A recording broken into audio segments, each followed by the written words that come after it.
This is a guide to adding fractions and mixed numbers. In the first example, because the two denominators are the exact same, all we need to do in order to add these two fractions is add the two numerators. So this gives us 5 over 7. If the denominators are the same, we can add them and it stays the same in the answer.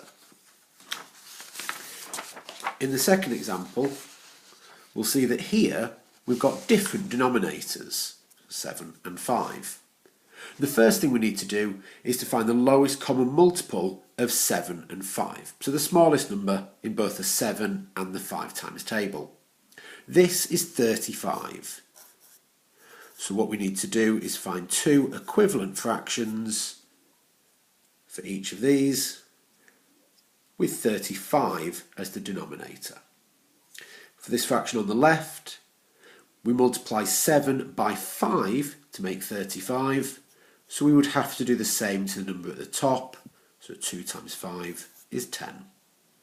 For the fraction on the right, we'd have to multiply 5 by 7 to make 35, so we do the same to the number at the top, so 3 times 7, 21.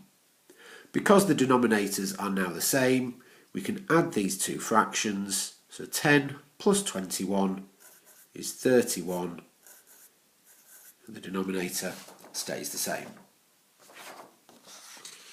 When it comes to adding mixed numbers, the best thing we can do is to actually split it and add the two fractions to start off with, and then look at the whole numbers at the end.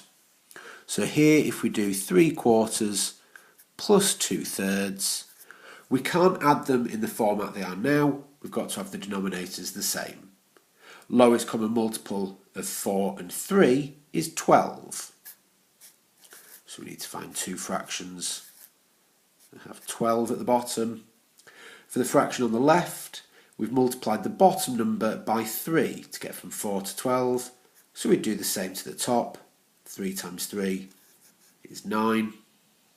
And for the fraction on the right, to change 3 into 12, we've multiplied by 4. So we do the same to the top number. 2 times 4 is 8. We can now add these two fractions together. 9 plus 8 is 17, so it's 17 over 12. Now this is an improper fraction. What we need to do is to change this back into a mixed number. In order to do that, how many 12s go into 17? Well, that's 1, so it is 1 whole.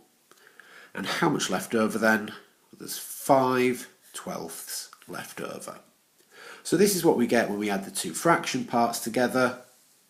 We then add in the whole numbers at the start. So 2 plus 1 is 3.